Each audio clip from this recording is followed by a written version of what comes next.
Here's the truth, Kosei. I love you. I love you. I love you.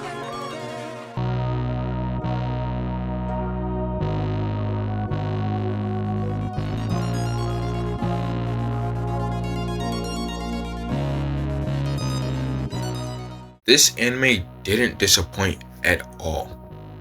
The past month, I started watching some new anime, and when scrolling through TikTok, I saw an edit of Your Lie in April, and that's because the month of April has just started. So I decided to make this my next anime, and it just made sense because when else is the best time to watch Your Lie in April than April? And I speed ran the show, and I loved it. Before watching it, the only things I knew were that it was emotional, dealt with music, and the banger of a first opening it had.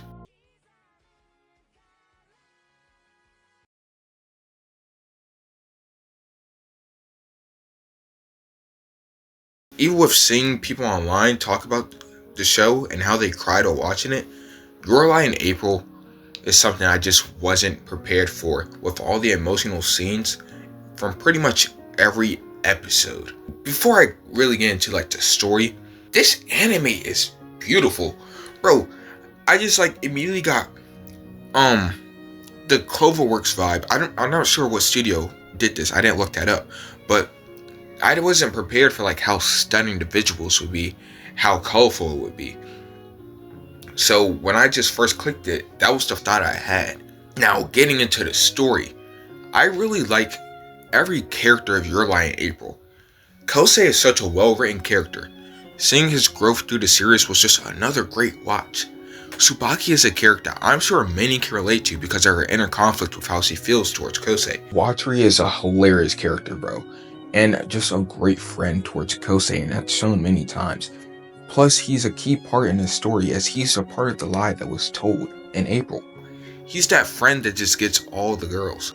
Kaori is, of course, another great character as she becomes the motivation for Kosei to become who he is by the end of the show. Now, the characters later introduced, like Takeshi, Emi, Seto, and Nagi, are also really good characters as well. The rivalry shown between Takeshi and Kosei made way for Nagi to come into the story and give a beautiful competitive performance with playing Kosei. And then Emi's rivalry with Kosei made her a better player as they said that she hasn't been as good, but when he came back, she started going crazy. But when it comes down to Kosei's mom, it's a little different for me. She called her son a treasure and wanted the best for him like any good mother should. And when she got sick, she got scared that he wasn't going to have the life that she wanted for him.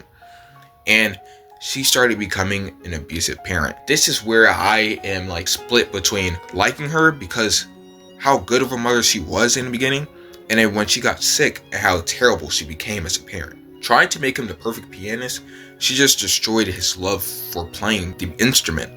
Now, a key thing I've noticed about almost each performance was that they all wanted the song to reach someone. Do you think it reached him? Are you watching? Do you hear me? Arima! Return to me. Return to me the Kosei that set me upon this path. Hiroko, do you think it reached her? Do you think that my mom could hear it? I loved every second of hearing Kosei play Love Sorrow and the setup behind it.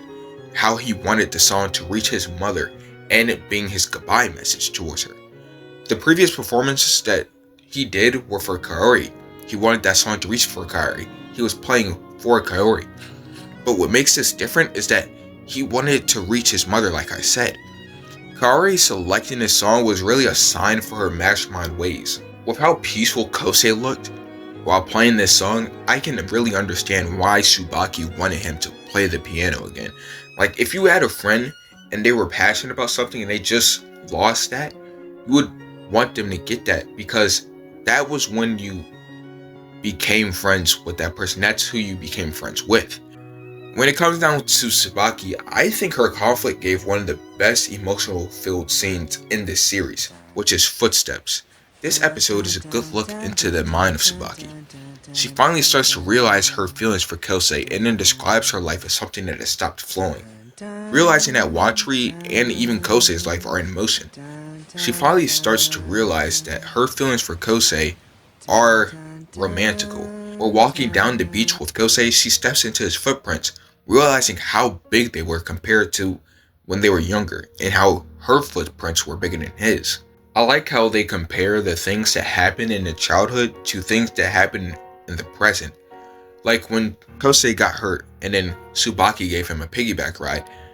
That didn't happen with Kosei giving Tsubaki a piggyback ride after she got hurt. This is just another way of showing how they have always been by each other's side, and they always will be, even if it's not romantic.